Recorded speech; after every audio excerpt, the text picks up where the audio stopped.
देखिएगा, ये टॉपिक आपका जो है बीपीएससी का है। किसका है? बीपीएससी क्वेश्चन पेपर है और ये 2022 में आया हुआ प्रीलिम्स का क्वेश्चन है, ठीक है ना। और इसमें जो है सबसे अच्छा बात क्या है कि साइंस का क्वेश्चन है।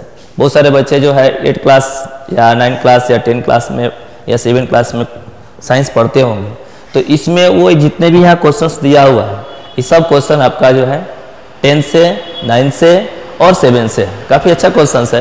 ये पहला क्वेश्चन फिजिक्स का है। देखिए कितना अच्छा क्वेश्चन दिया है। A person standing in front of a mirror find his image larger than himself, this implies that the mirror is. देखिए पूछ रहा है, क्वेश्चन क्या कह रहा है? कह रहा है कि एक आदमी है, एक मिरर के सामने खड़ा है और उसका इमेज जो है उससे क्या हो रहा है, बड़ा बन रहा है, लार्जर बन रहा है। तो बताना है कि मिरर कौन सा है, ठीक है ना, यही बताना है। या तो देखिएगा, हम कभी भी नाई की दुकान में जाते हैं शेविंग कराने के, देखिए मेरा दाढ़ी बढ़ गया है ना जी कभी आप लोग शेविंग कराने जाइएगा तो आपका चेहरा देखिएगा, थोड़ा आपके चेहरे से थोड़ा बड़ा चेहरा बनता है। तो वहाँ पर जो मिरर लगा रहता है ना, वो मिरर कौन सा होता है?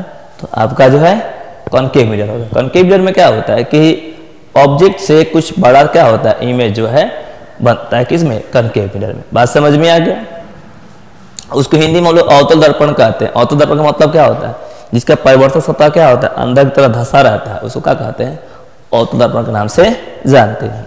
देखिएगा दूसरा इसमें क्वेश्चन दे रखा है, a fan produce a feeling of comfort during the hot weather because. आजकल देखिए गर्मी का बहुत तेज प्रकोप चल रहा है। सब लोग सोचता है कि कूलर में या एयर कंडीशन में या पंखा में हम क्या करें, रहें कि हमको ठंडा महसूस हो, गर्मी कम लगे। आएगा समझ में? जैसे कोई टाइम मिलता है तुरंत का पंखा चला के हम लोग आराम करने लगते हैं। इसमें क्वेश्चन है कि जब भी पंखा चलता है तो हमें ठंडा महसूस होता है, आखिर ऐसा क्यों? Fan produce feeling of comfort during the hot weather because. जब हम पंखा चलाते हैं तो हमें कंफर्ट महसूस होता है, आखिर ऐसा क्यों? जिसका कारण होता है आवर प्रेशर इवोपरेट्स रिपीटली। देखिए इवोपरेशन का होता क्या है कि हमारे शरीर में क्या होते हैं, स्वेट्स बाहर आते हैं। क्या आते हैं?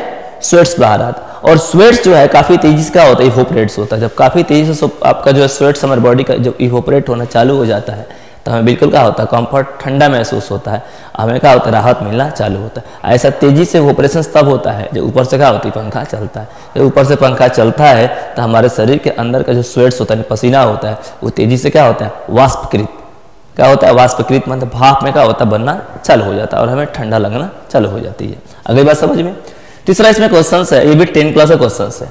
ट्विंकलिंग ऑफ स्टार, रात में तारे क्यों टिमटिमाते हैं? कहता है twinkling of star is clear sky during the night time can be explain with. देखिएगा यहाँ पे लिखा है reflection of light, polarisation of light, interference of light. देखिए यहाँ पर रिफ्लेक्शन ऑफ लाइट तो लिखा है, लेकिन यहाँ पर रिफ्लेक्शन जो होता है एटमॉस्फेयर के कारण होता है। लेकिन यहाँ पर एटमॉस्फेयर नहीं दिया है, हर रिफ्लेक्शन लिखा है। यानी कि तारे रात में इसलिए टिमटिमाते हैं कि लाइट में क्या होता है, रिफ्लेक्शन होता है। अब रिफ्लेक्शन एक क्या होता है, फिजिक्स में पढ़ने वाला टॉपिक से भी 10 क्लास का है कि लाइट जब अपने डायरेक्शन को और मीडियम को दोनों को चेंज कर देती है। क्या?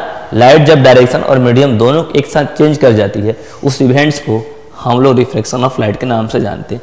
तो तारे इसलिए टिमटिमाते हैं कि वहाँ पर क्या होता है, एटमॉस्फेयर के द्वारा लाइट का क्या होता है, रिफ्लेक्शन होता है। इसलिए तारे हमें क्या होता है, टिमटिमाते हुए दिखाई देता है। इंग्लिश में ट्विंकलिंग कहते हैं। बात समझ में आ गया? देखिएगा यहाँ पर एक और क्वेश्चन है, यहाँ पे लिखा है due to the change in refractive index atmosphere star appear twinkling of at night. ठीक है ना, कि आपका जो है आपका जो एटमॉस्फेयर होता है एक रिफ्रैक्टिव इंडेक्स की तरह क्या करता है, बिहेव करता है। बात दे भी रखा है। आगे देखेंगे हाइड्रोजन बम। देखिएगा आपने एटम बम सुना होगा, लेकिन यहाँ पे एक और बम है। क्या? Hydrogen bomb is based on the principle. किस प्रिंसिपल पर आपका जो है काम करता है? तो ये काम करता है uncontrolled fusion reactions. Uncontrolled fusion पर एक जब इसका रिएक्शन चालू हो जाता है तो कभी क्या होगा, रुकेगा नहीं, नॉन स्टेप क्या होगा, एक एटम का होगा दूसरे एटम को ब्रेक करना चालू कर देगा। अगली बात समझ में?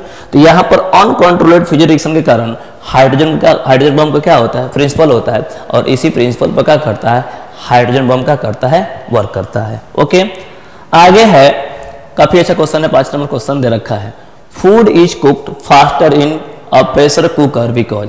जब भी हमारे घर में क्या होता है, प्रेशर कुकर होता है, तो खाना उसमें क्या होता है, काफ़ी तेज़ी से पकता है। इसका क्या कारण है, उसमें खाना क्या होता है, तेज़ी से पकने लगता है। तो देखिए, जब हम लोग प्रेशर कुकर में पानी रखकर उबालते हैं तो दो वहाँ पर काम होता है। एक तो water start boiling at the high temperature due to the क्या, हाई प्रेशर। हाई प्रेशर उसके अंदर जनरेट हो जाता है। हाई प्रेशर होने से उसके अंदर क्या होता है, हाई टेम्परेचर होता है, जिसके कारण क्या होता है, पानी बॉयल करना क्या होती है, चालू हो जाती है। और जिसके कारण क्या होती है, कम ही समय में, बहुत कम समय में उसमें टेम्परेचर बढ़ जाता है, और बहुत ही कम समय में उसका क्या होता है, टेम्परेचर बढ़ जाता है, जिसके कारण आपका जो है खाना क्या होता है, तुरंत